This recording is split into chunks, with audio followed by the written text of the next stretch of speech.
APLD stock analysis and APLD stock prediction. In this 1 minute video, I'm going to show you exactly what I'm going to do in trade. I'm the only guy in this space that's done 40,000 videos and has proof of everything, so I've seen what's working for me and what's not. Especially as I'm looking at it right now, bro, this is sitting at 11 bucks, you know, just beneath 11, and this is how my chart's looking like.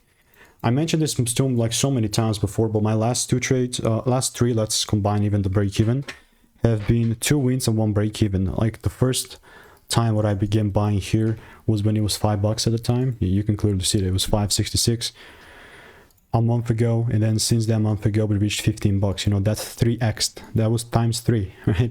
And ultimately now the only thing that was just gonna make me buy even more here, you know, and jump into this is a double break. And if I do not see that double break, of course I'm not going to be buying.